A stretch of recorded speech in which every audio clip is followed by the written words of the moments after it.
Salut mesdames et messieurs, c'est un immense plaisir de vous retrouver comme tous les lundis pour une nouvelle partie de Football Planet. Vous suivez bien sûr Africa News, tout de suite les titres. Après la FIFA, la CAF sort le chéquier pour ses associations membres. L'instance du foot continental va débloquer d'urgence plus de 6 milliards 393 millions de francs CFA. Chaque fédération en recevra près de 120 millions, une subvention pour faire face à la pandémie de Covid-19. Une situation sanitaire toujours préoccupante qui bouleverse tout le foot africain. Des championnats à l'arrêt, d'autres qui attendent sans vraiment être sûrs de reprendre. On reçoit aujourd'hui deux invités, un journaliste du Cameroun et un autre du Sénégal, deux pays qui ont opté pour deux solutions différentes. Et puis face à cette crise, la FIFA multiplie les initiatives pour accompagner la reprise des championnats dans le monde. Un outil d'évaluation des risques a été mis à la disposition des fédérations et confédérations pour assurer la sécurité des acteurs. Plus de détails à suivre dans cette émission qu'on développe juste après cette petite transition. Bienvenue dans cette émission. L'attente paraissait longue, mais elle en valait certainement le coup. La CAF vole enfin au secours des fédérations du continent à coups de milliards de francs CFA. Plus de 6 milliards 393 millions de francs CFA justement vont être distribués aux associations membres. Donc chacune recevra près de 120 millions, une bouffée d'oxygène pour les instances fédérales et les clubs face aux difficultés financières liées à la pandémie de Covid-19. Les détails dans cet élément de Cédric Seosolo et Michael Oduoro-Jambo.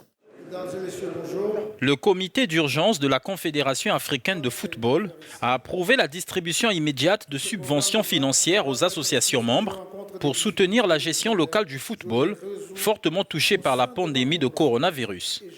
Une somme globale de 10,8 millions de dollars sera ainsi transférée aux 54 associations membres du continent dans le cadre d'un plan de secours visant à alléger le coût financier de la communauté du football africain en ces temps de crise sanitaire. Le monde étant actuellement confronté à l'apparition du coronavirus qui a vu le jour en Chine avant de se répandre dans le reste du monde, la CAF a reporté les demi-finales de la Ligue des Champions et de la Coupe de la Confédération. Samedi, elle a publié une déclaration visant à suspendre la finale de ces deux compétitions. En outre, plusieurs pays africains ont déclaré leur saison 2019-2020 nulle et non avenue, tandis que d'autres, dont l'Égypte, continue d'observer la situation et d'évaluer les prochaines étapes à franchir. Pour ces pays, que la situation se rétablisse au plus vite. Et on discute de ça avec deux de nos confrères, Yves Tchamadeu du Cameroun et Aaron Adem du Sénégal, deux pays qui se trouvent dans deux situations complètement différentes. Merci messieurs pour votre temps. Je commence d'abord par vous Yves. Le Cameroun a définitivement arrêté sa saison en désignant même un champion. Est-ce une bonne décision d'après vous ? Au vu du contexte, on peut la considérer comme une décision sage, dans la mesure où il fallait prendre une mesure qui devait permettre au moins de sécuriser tous ceux-là qui sont autour des stades, que ce soit les footballeurs, que ce soit les officiels de match, que ce soit les spectateurs. Maintenant, après, si on veut un tout petit peu aller dans la profondeur des choses, on s'est rendu bien compte qu'il y a eu un champion officiel, mais après, on n'a pas eu de club relégué. Ça, à mon sens, c'est un peu biaisé le côté équité sportive. Et après, on n'a pas tablé sur qui représentera le Cameroun en Coupe de la CAF. Maintenant, de l'autre côté, est-ce qu'on ne peut pas voir mieux en ce qui concerne la reprise du championnat? Parce que le Cameroun est le pays qui, à mon sens, devait rassurer la CAF et l'Afrique de comment est-ce qu'on pouvait jouer au football avec cette pandémie, en mettant avec les enjeux de pouvoir reprendre le foot au Cameroun. D'abord, un, sur le plan sportif, deux, sur le plan de l'image, parce qu'il faut vendre ce pays avec les stars qui organisera cette Coupe d'Afrique des Nations. Là, il y a un problème. Parce que voyez-vous, un seul instant, mon cher Samou, si les gens restaient à la maison et voyaient qu'au Cameroun, on joue encore au football, ça c'est une mesure qui devait permettre à la CAF de se rassurer de ce que le Cameroun sera prêt à recevoir ces compétitions. Le challenge de la Coupe d'Afrique des Nations devait permettre à ce qu'on essaie un peu de voir plus loin. Effectivement, je me tourne maintenant vers Arona. Partagez-vous la position d'Yves qui est à peu près celle de votre fédération qui a décidé de programmer la reprise, mais pour novembre? J'estime que, compte tenu du fait qu'on ne sait pas encore dans quel sens évoluera la pandémie et qu'on espère que d'ici 2 à 3 mois, on aura dépassé le stade où ça empêche les compétitions de se tenir. La position en quelque sorte de stand-by qu'a pris le Sénégal est une position assez sage, compte tenu du fait que le championnat du Sénégal n'avait encore bouclé que sa phase aller. Donc c'était difficile pour la fédération de désigner un champion. Autre chose, c'est qu'on ne voulait pas peut-être certainement, en tenant compte de certains nombres de facteurs, annuler la saison, compte tenu des investissements qui ont quand même été opérés, parce qu'on sait que c'est quasiment la fédération cette saison qui a financé l'organisation du championnat à la place de la ligue professionnelle.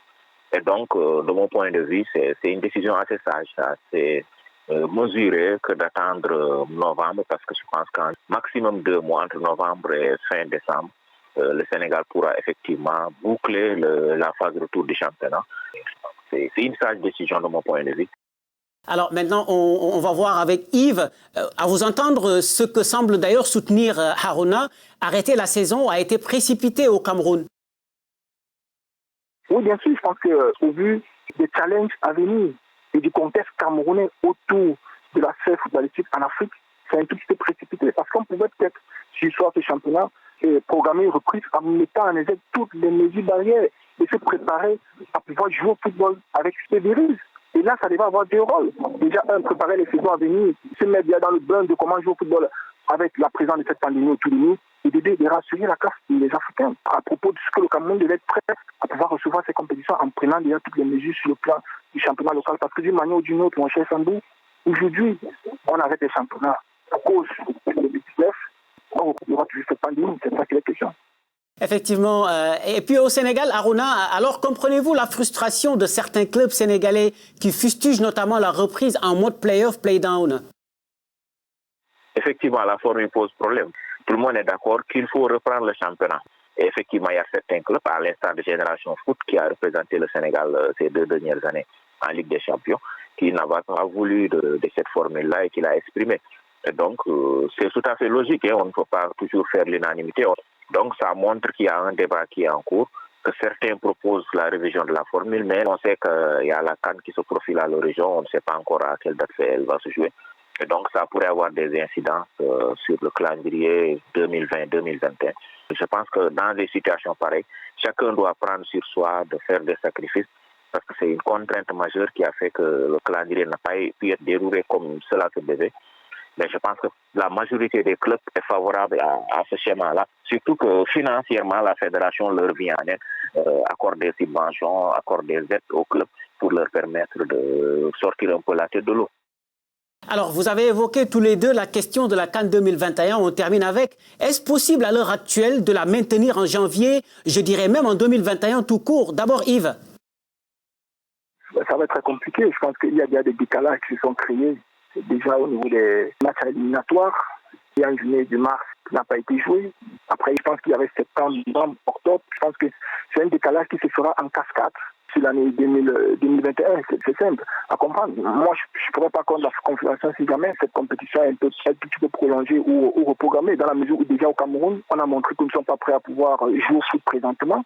Et vous comprenez tout petit peu les enjeux sur plusieurs aspects que regorge une compétition comme la Coupe d'Afrique des Nations. Donc, je pense que ça va certainement être décalé au minimum en termes de mois et peut-être sur l'année prochaine, c'est-à-dire 2022. Alors, Haruna, est-ce possible de jouer en janvier cette Coupe d'Afrique des Nations?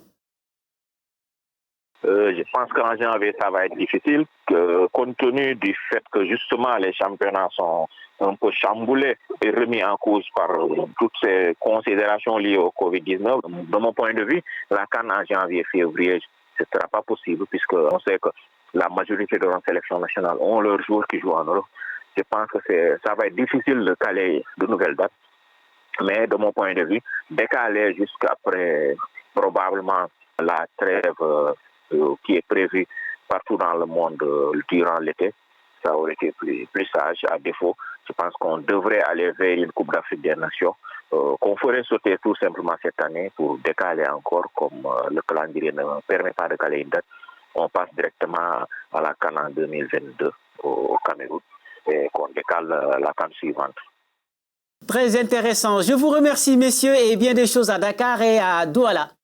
Yves Tchamadeu du Cameroun et Haruna Dème du Sénégal. En tout cas, on attend toujours la décision de la CAF à propos de cette CAN décidément maudite. Et dans ces conditions, difficile effectivement de respecter la date initiale qui est de janvier. Il va falloir réunir toutes les conditions pour s'assurer d'abord d'une reprise sans risque des compétitions, ce que tente justement de faire la FIFA qui vient de distribuer à toutes ses associations membres un outil d'évaluation des risques comme nous l'expliquent Jean-David Miamlé et Nyashake Moutizoa. La FIFA, en collaboration avec l'OMS, a mis en place un outil d'évaluation des risques liés au football pour faciliter la planification de la reprise des activités footballistiques. Cet outil comprend une liste de mesures d'atténuation visant à réduire le risque global de propagation de la COVID-19 lors de rassemblements de masse. Il contient également des instructions sur la formation individuelle et collective des équipes de football. Le document a été rédigé par le groupe de travail médical de la FIFA sur la COVID-19 créé le 16 avril. Il a été créé par 2 experts médicaux de la FIFA, un représentant médical de chaque confédération et des consultants externes. L'OMS et la commission médicale de la FIFA ont également apporté leur soutien. Le but de cet effort conjoint est de prendre en compte la santé de tous les participants aux activités de football au niveau amateur et professionnel. Les recommandations du groupe doivent être mises en œuvre conformément aux directives nationales et internationales sur la santé publique et les rassemblements de masse. Une fois que les autorités sanitaires ont donné leur feu vert au retour du football, le principe directeur général est qu'aucune activité ne doit compromettre la santé des individus ou de la communauté. Il ne reste plus donc qu'à espérer une maîtrise parfaite de ce virus pour que revive l'effervescence dans les stades, parce qu'une partie de foot sans public, c'est comme un repas sans épices. Heureusement qu'on va très bientôt retrouver les stars africaines, certaines stars africaines et mondiales, car après la Première Ligue, le Calcio et la Liga seront bientôt de retour. L'Angleterre va reprendre le 17 juin, l'Italie le 20 et l'Espagne un peu plus tôt, le 11. Et c'est sur cet élément que s'achève cette émission à retrouver avec d'autres informations sur Africa News et africanews.com. Je vous souhaite une excellente semaine. Au revoir.